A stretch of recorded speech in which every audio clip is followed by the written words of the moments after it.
Hey, what's up, everybody? And thank you for listening to Operation Agency Freedom, where we are bringing you top secret advice from the world's most badass digital agency owners.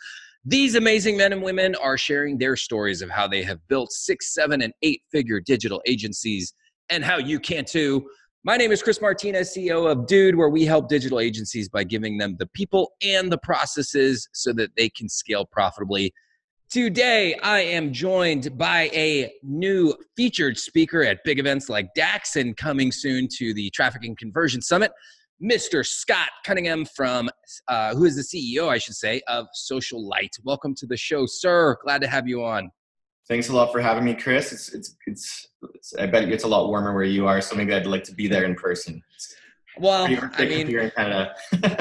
I'm a Southern California kid, so I've never had a very thick skin when it comes to the cold weather. But today, it's cold for us. It's like in the 50s, I think.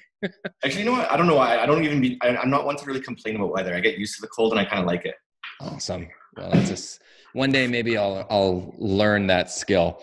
Cool. So, we start off every show talking about what we call like a roundtable discussion topic. And you brought up something that I find fascinating because I don't understand. It's not me, like I'm not into this at all. However, my girlfriend is, and you mentioned that your significant other is actually also not into this. So it's like we're kind of like flip-flopping here. But you said, you told us before we jumped on that you were really into music festivals when you were in your 20s. And that kind of helped you learn about, aspects of your personality and things that I'm sure you can probably apply to your life now. So why don't you talk about that? Like, how did you get into music festivals? I think I've always kind of fixated on something and then went after it with all of my heart and passion and attention. Nice. And I used to really just love music in university. I would pick a band, I would study all their albums, and then I would go see them on tour. Okay. So it was 2006. And I actually bought tickets to go see Block Party. I was like, where's Block Party playing? And I saw that they were playing in Las Vegas, and I had some friends in Utah. Mm-hmm. So I was like, oh, let's go hang out with the friends in Utah and go see Block Party in Vegas. On that same tour, I was like, oh man, I just found out Kanye's first album was a College Dropout had just come out. And I was like, oh, Kanye's on the same tour. We should try and catch both of them. One of my other friends was like, why don't you guys just go to Coachella? Both of them are playing there and 1,000 other people. And I was like, well, what is Coachella? And as soon as I saw that, basically started making plans. We sold those Block Party tickets, and we just, I was with 3 other friends. We were all in university. We just finished our final exams. We drove 22 hours from Edmonton, Alberta down to Coachella for the first time. And that was pretty phenomenal. That's crazy. That's a long drive. I mean, you guys broke it up over a couple of days, I'm guessing, yeah? Yeah, it was we did the first 17 hours straight to St. George, Utah, where my friend lives. Okay. We stayed overnight there, and then we picked up the next morning and drove to Coachella for another 6 hours or so.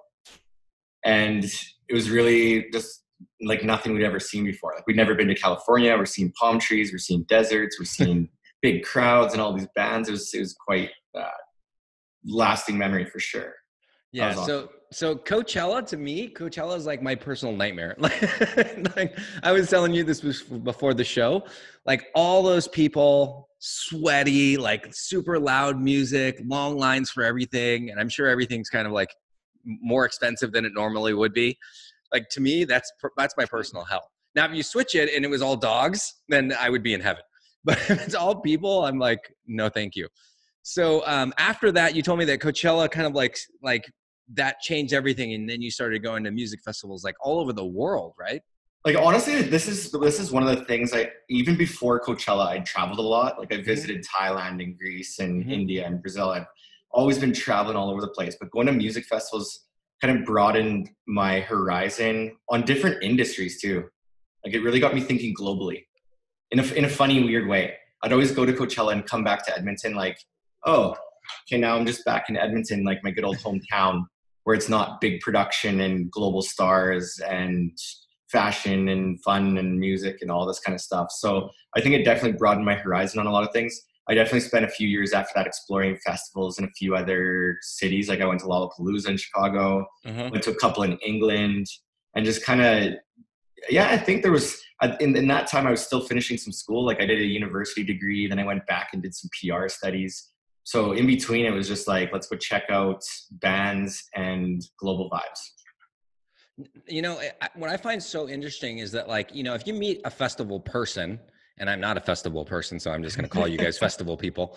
But if you meet a festival person, I mean, that's like its own subculture. Like I feel like there's like a language and a vibe, and you all like get each other and everything like that. Like, did you make like, a lot of friends in that going through that like circuit?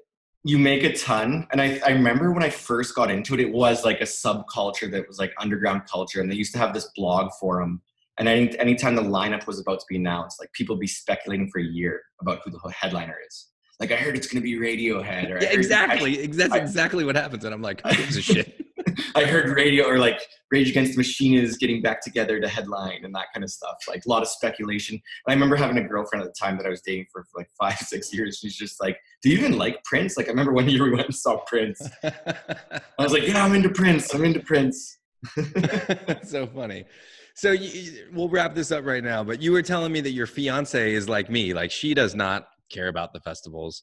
And my girlfriend is like you. She loves the festival. She loves going to concerts. And so like she and I don't share that. And like, if she wants to go to concerts, like, I'll pay for you to go and go with a friend. Like, here's the funny thing. Like, I feel like right now I like, you know, I'm in my mid 30s here, and I'm like, if I go to a festival now, I don't know if I have the same like stamina. Yeah. But I feel like marketing conferences are the new music festivals for me. And here we are like presenting at them. I think it's really cool. And like to your point about my fiance, Beyonce was in town, and I got us tickets to go see Beyonce, and she was just like so nervous around like that crowd. And I'm like, it's pretty big, but it's pretty small.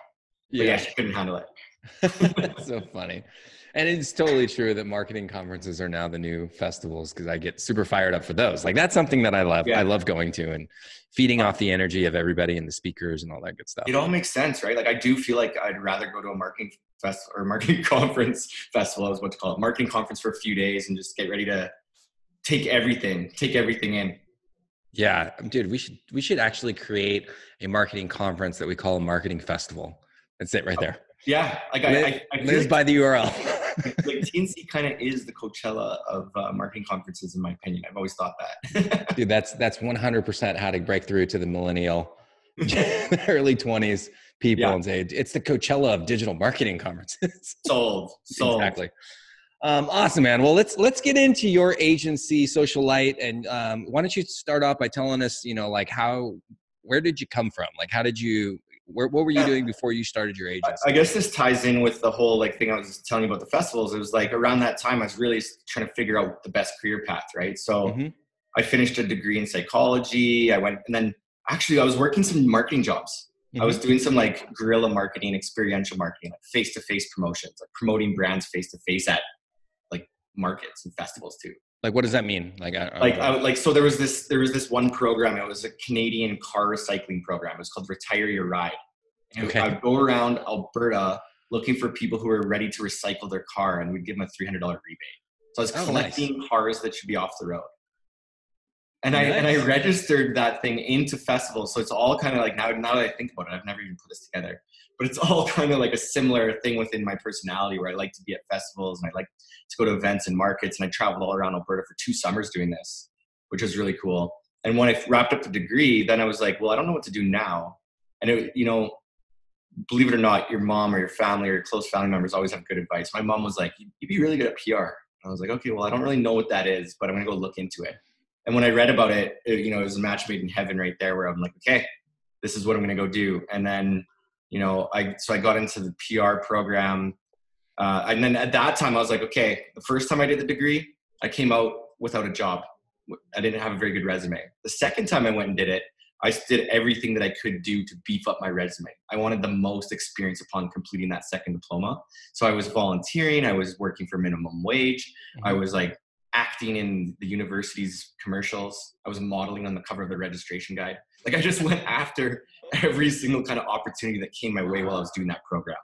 I was in like newspapers, holding signs, like the school newspapers. I worked on the student council's digital marketing team. That was my first digital marketing role. And I wasn't really marketing as much as I was doing communications, like managing newsletters and messages to students. But upon completing that diploma, I had to do like an internship. It was called a practicum. Mm-hmm. So I did one, didn't get a job, and then I just went and made another one. I went and approached this big, fancy new art gallery that was in our city. Mm-hmm. And I was like, hey guys, I want to come do a free internship with you. Who's going to say no to that? Right. So I started doing that free internship. Like I just kept going. I was like, where can I go get more work experience? And I put myself all into every role that I was in. And but before I even finished that practicum, I got a great job offer from a big sports retailer. They have like 200 employees, and I was their digital marketing strategist. Wow, that's awesome. But when I took on that role, then I was always like a festival kind of networky people kind of person. Right. And a lot of people in my network were saying, hey, yeah, I know you're doing a lot of social media for this big retailer and for that university. Can you come handle my social media?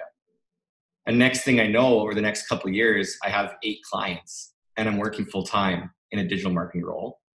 And I was going to my first conference. So this is kind of like the transition from Coachella to marketing conferences. I went to one called Social Media Summit in Las Vegas. What year is this approximately? This was at like 2014. Okay. So like 5 years ago, basically. 5 years ago. Like I did. So to back up, like I did register Social Lite as a trade name in 2011. Mm-hmm. And I had one client. It was a restaurant. Nice. So I worked for 2 years full time at this big retailer. Mm-hmm. and I was servicing that one client through Social Lite. But then by the time 2013 hit, I left in the summer of 2013 to pursue Social Lite full time. And I had about like 8 clients that I built up. Dude, I love that. I love it. Let's just pause really quick. So if there's anybody out there who's listening, who's moonlighting, don't be ashamed of that. You absolutely don't be ashamed of that, because all of us, I did the same thing, moonlighting, have the full-time job that provides us the income so we can continue to eat while we're building up our agency at the same time. You're going to work a lot of hours, but when you're young, you have a lot of time. All the time. Exactly. There's nothing else. Like I had so much energy and commitment that I was working all night and day, like 14-hour days kind of thing. Yeah, dude, it's exactly like what I was doing. So I love it. All right. Sorry to interrupt you. Continue with your I know I can start talking really fast and stuff. So interrupt anytime. No, go ahead. Continue. Yeah, That's the point that I wanted to make. So I basically 2013, I'm like, this is my full-time thing. I spent some time just doing my best at those 8 clients. Like they're small businesses too. All I would do is take on whoever I could get at that time. Mm-hmm. I was doing things like social media management. It was really, really easy to get a lot of organic reach on Facebook in these days. You didn't have to do a lot of work to get tons of traffic. And then basically 2014 rolls around. So 8 months later or so, and I'm going to this conference, and my friend Ian, who's actually our director of advertising, and he's here in one of these offices now. He's still with us, longest standing employee, was like, hey, Scott, you're going to this conference. I know you got a lot of work on your plate. You should hire me to handle some of it. And I'm like thinking at that time, you have such a attachment and commitment to doing the best for those small group of clients that it was hard for me to let go of those responsibilities. Oh yeah. We've all felt like that. Right. And then so I took a leap though. And I'm like, okay, I'm going to go. It's only like 4 or 5 days. I'm going to go to this conference and then let's see how it goes. To my surprise and to my joy, I came back and he was actually doing better work than I was doing. Awesome.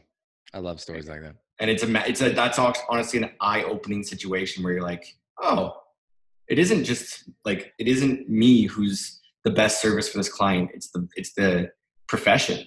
Mm-hmm. And it's like, it's not just me who can do it. You got to bring on other people and teach them. I know I was certainly, I'm a pretty easygoing, open guy, but I was pretty stern with how we were going to approach these projects with Ian. And he listened and he just delivered to the standard, if not better. That's great.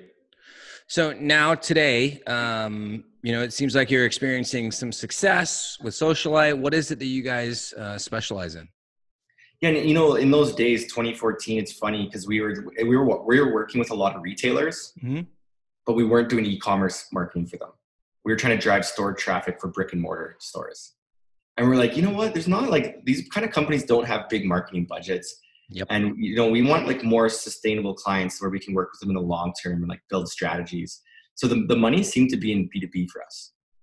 So we're like, we got to go where the stability is. And being in Alberta, which is like the Texas of Canada, there's lots of oil and gas companies and construction companies and heavy industry. So we started working with B2B companies in the oil field and like all these places. And the oil field like industry started crashing a little bit in 2014, 2015. Yeah. And we kept just exploring. We're just like, we just want to do great marketing. It wasn't about social media and content anymore as much as it was about measurable results. Like we want to grow revenue for clients. And if we can't do that, we don't want to be working with that client or even be in that industry.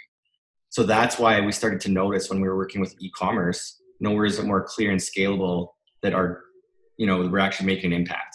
We can measure how our email workflows are performing, our return on ad spend is performing. So we started doing really well in e-commerce, and we're like, okay, well, maybe just maybe, we got a lot of advice from other agencies along the way, and we saw what people are doing with like niching their agency. And we just made the decision that we're just like, this is what we're going to do. We're just doing e-commerce. Any questions over? Because I feel like I could just go for another. No, this is good, man. Do you want to pause and reflect at all? No. I mean, I'm getting the overview right now. So that was kind of like the purpose of my question. So, I guess the next question is there a specific niche within e-commerce, like going deeper, like a particular industry or vertical or something? It's funny because before the mindset was, let's do marketing funnels that drives measurable results for our clients. And we don't care who the client is. We just want to do exceptional marketing that's measurable. Mm-hmm. That's all we wanted to do. Then when we started to realize that mindset was working really well in e-commerce, then it was like, okay, now we just want to do amazing e-commerce marketing that helps clients scale.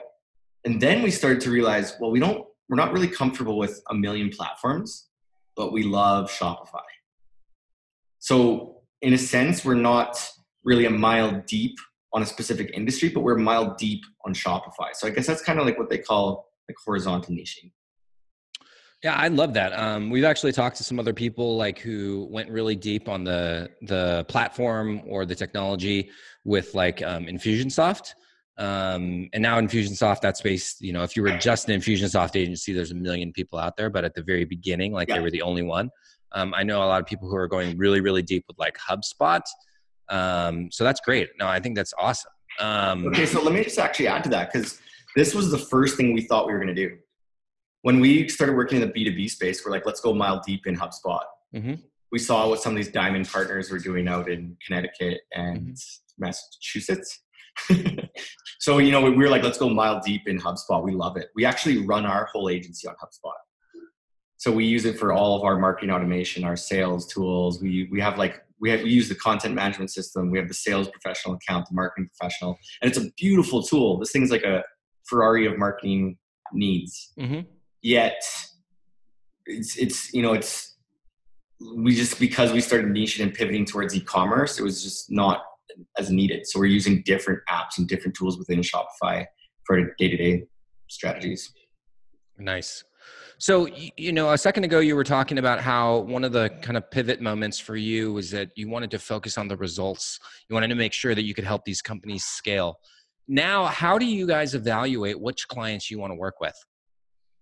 Yeah, I think this is yet to be explored. I think because you're asking within Shopify, are you working with specific industries? Well, I can look at the past dozen or 20 or 50 or 100 e-commerce businesses we work with, and we start to see some trends. There's certain brands. Often though, this is something our directors talk about every single Monday morning. We sit in the boardroom table behind us here, and we just we speculate on where should we niche further. Should we be just focusing on one lifestyle brand, or what is it? But time and time again, the same thing keeps coming up, that it's not always the industry. Oftentimes it's the business owner. I know that you could probably relate with that. So it's not just the business owner, it's product market fit. Mm-hmm. Do they have a proven sales track record? Yes. Are they committed to this marketing program? We need them involved, and not just thinking that we're a bunch of magicians who wave a wand and some revenue flies in. I think maybe you're saying that because maybe you have some experience with that, but I think that, as agency owners, we are some of the biggest hearted people on the planet. All of us care about our clients. I don't think that you would be an agency owner if you didn't care about your clients and you aren't internally rooting for them to succeed, because it lights us up when they get a win.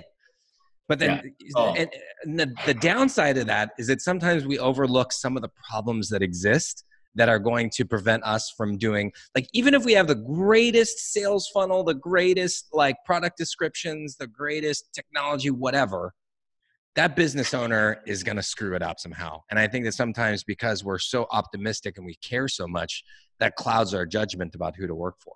Yeah. And honestly, like you're right. All we want to do, like I'm in a couple like threads and groups and Facebook groups with other agency owners. And I talk to them a lot, and I learn a lot from other agency owners. And there was a guy who's like, I once posted in this group and I said, the only thing I want in my life is for a testimonial like this one our client just gave us. And it was like this e-commerce client. She was like, I love working with these guys, da da da da. But there's one of these other agency owner pipes up and he's like, I think there's more to live for than doing well for our clients. But I think that captures exactly what you're saying, where our heart is very much invested into it. Yeah. And it's almost on us. It's our responsibility to vet out people who we know we can't win for, because it's actually just going to suck our souls out of us if we keep losing at what we're doing. Yeah, totally. 100%. So what are some of the other big lessons that you've learned through your agency journey? Some other lessons that I've learned along the way? Yeah, because you were telling me before we jumped on, you said, oh, there's some things that, that I've learned that I want to share. Yeah, like I think Bust it out, man. Let's hear what they are. I think like for me, here's another, like I got a few things. So I think one thing that was one of the biggest game changers for me was bringing on a partner. I always knew I wanted a partner, and I actually tested 2 before landing on the one. And the third thing, so I always knew I wanted a partner. I never wanted to do this alone. I knew that there was too much I didn't know. Can we jump into this one a little bit further? Because, partnerships can go really good and then they can go really bad. And I see a lot of them go really bad more often than they go really good. I know. That's why what helped what made you decide on this particular partner, and what has helped that relationship to flourish over the years? I'm honestly shy to bring this story up because I know how awful partnerships can go. Not shy to bring it up, but I'm cautious to bring it up. All right. Well, I'm just like I have a good partnership. No, it's gonna fail. But for us, I'm curious. I'm honestly curious to see what it is that you've done. So basically, like the first time I tried a partnership, I was trying to collaborate with someone who already had a business. Mm-hmm. It didn't work out. I was in my honest opinion, I was putting in more effort. Mm-hmm. But he was not willing to give away any part of his brand. And I'm like, okay, that's just out. I was out right away. That was a 2-week consideration. Okay. And then the next person I tried partnering with, she was amazing, but she was really scared of the unknown. We were taking on, I remember one of the first big clients we landed was this big brand that had this big hotel grand opening. Mm-hmm. And I somehow landed a meeting with the sales director. And I was there to pitch him on social media. It's a brand new hotel, big, famous brand. Everyone would know it. And I show up to this meeting and I'm like, hey, yeah, I'm here to talk about social media. This is what we do. We can drive traffic. And then he's like, man, I like what you're throwing down. We're planning a grand opening event. What are you doing right now? Do you want to come with me to this event committee meeting? And I'm like, oh yeah, let's go to the event committee meeting. Right. And I'm in this event committee meeting now. And everyone's kind of timid in the meeting. No one's pitching a big idea. I saw that as an opportunity to just get involved and start making suggestions. And we landed that deal. And the partner that I was exploring with at the time, she was a little bit intimidated. And she said, Scott, I am going to have to back out of this project. And I'm like, okay, well, our entire reputation right now, we don't have that many clients, lies on this. Yeah. So if you're out of the project, you might as well walk away from this, because there's going to be a lot of unknowns like this in the days, months, years to come. Right. So she backed away. And I mean, her saying that must have taken a lot of the wind out of your sails, because you're jumping for joy about this opportunity. And she's like, yeah. The wind out of my sails. This was holes in my sails. In your sails. The ship was going down. I was stranded in the ocean. Yeah. Yeah. The sails were down. Yeah. And honestly, it was through that I was like, oh, I know, I kind of know this guy who lives in Calgary, which is the neighboring city that you and I were chatting about earlier. Mm-hmm. And he had worked in marketing for hotels. I'm like, I'm just going to pick this guy's brain. I need some more support on the subject matter.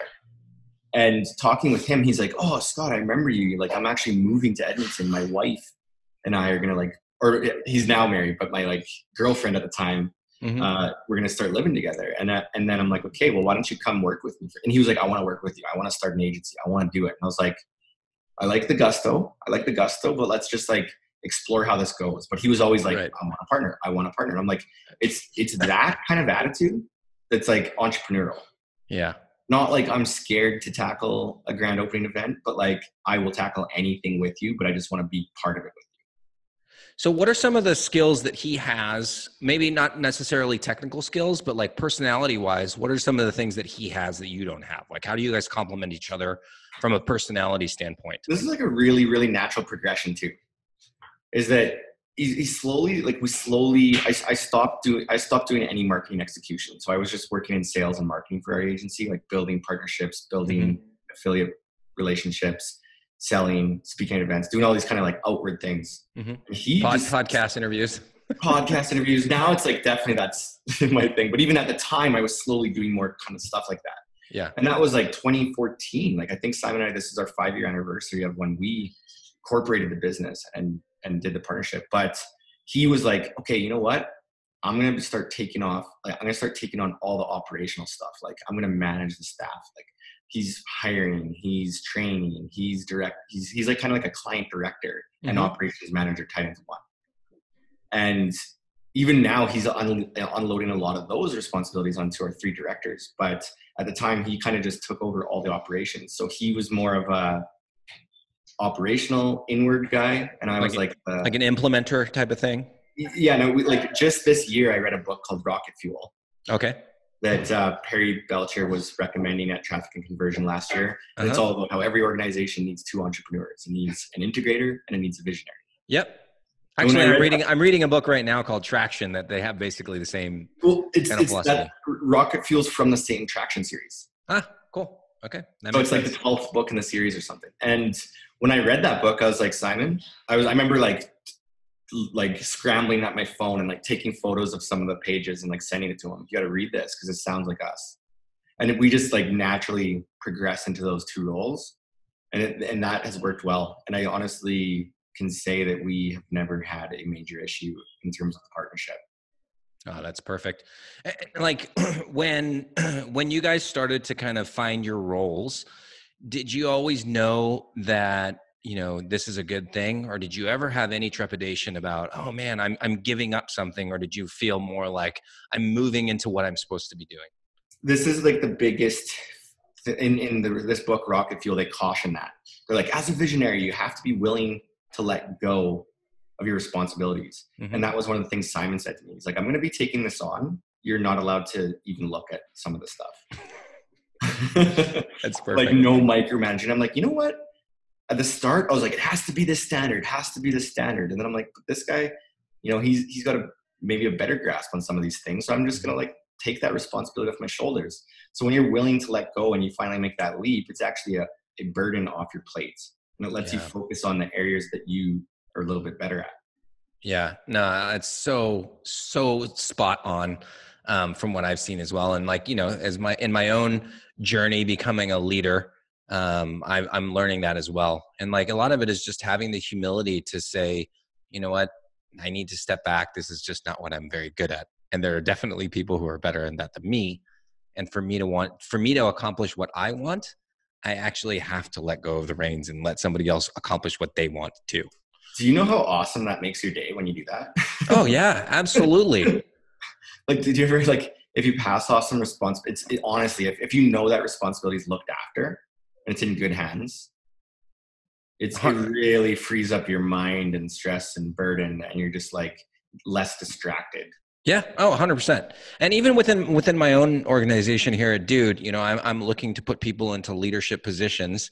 Yeah. And so, you know, like customer experience, we have Erin, who's been working as our customer support specialist. She's now moving into our director of customer experience role, and she's going to be fantastic at it. And she's already implementing things that I've been saying that I wanted to do for months and haven't gotten around to. And I'm just like, it's one of those things where, like, at least for me, like I kick myself. I'm like, why didn't I do this earlier? But oh man. And once you realize that things that you've been putting off for months can get done like now. Right. Yeah, absolutely. It's liberating. Yeah. I think that's a sign of a good leader, honestly. Yeah. Like, is like you realize that you don't have to have all the answers. And a lot of the times the answer is you just saying, I'm not good at this. Like, I need to get out of the way. Yeah. And honestly, I like for a long time, look, for the longest time, I've just been handling all our sales too. Right. I have 2 sales guys working with me now. Oh, that's awesome. And I'm just trying to, like, soon I'm not going to be probably writing proposals every day. Right. It's like, but to me, that's my baby, is like proposals and sales and all these things. But now I'm trying to build systems and processes so I can repeat what I do with other sales team members. Yeah, dude, that's awesome. All right. Well, believe it or not, we are about out of time. All right. So I want to thank you so much for joining us today. I'm so happy that we talked about those, elements of the partner, and then, how you guys are making it work. Because I know that that's something that a lot of agencies struggle with, is making that partnership, kind of like the dichotomy and letting things go and while still leading. Well, yeah, like just one little quick thing is like, 'cause I know, like, sure. researching your show, I know it's all about like, your message was a lot like agencies go through a lot of challenges. Oh yeah. And it's like Tons. the whole show is to like help you, like, navigate those waters. And to me, having a partner too, like, speaking of the benefits of that, like, you go through a lot of highs together as an agency, but you go through some lows, and you can get through that more when you have a team and a shared responsibility and a shared burden. That's been like the biggest thing for me, I think. Absolutely. And I think that a lot of agency owners, unfortunately, especially if they're small shops, they feel super alone. And so having somebody in the organization who understands what's going on and understands the business that you can just rely on and know that no matter what happens, you guys are going to be able to get through it together, I think it's invaluable. Yeah. And again, I will caution that not every partnership works. They can go terribly wrong. I've heard that they can be the worst thing ever. It's been the best for me. So that's great, man. If anyone needs to chat with me more about that, I'm open to it. Well, perfect. So what's the best way for people to get in contact with you? My email is scott@sociallite.ca. So it's social, LITE.ca. So 2 L's in that, social, and a .ca at the end. Perfect. And who would be the perfect person to reach out to you today? Yeah, I mean, like, we do a lot of collaborations with agencies. Like, one thing I told you, we have all those exciting things going on. We didn't really get to it. I'm going to say it in like 30 seconds, is that we're embarking on a Shopify meetup tour. We're doing an event tour. It's kicking off in February. We're going to Vancouver on February 11th. Shopify Festival. That's what it is. It's a tour, man. It's the road show. We're getting like band tees made, like Shopify tour with the dates on the back. Dude, it's totally all coming full circle. Yeah. And so we're doing Shopify Vancouver. We're doing Shopify Seattle, San Diego, and Los Angeles. Well, you let me know and we'll come up for the San Diego one for sure. I will let you know. Awesome. All right. Well, to all of our listeners, thank you all for tuning in today, and make sure you return next Thursday and every Thursday for the next episode of Operation Agency Freedom. Thanks, Chris. Thanks.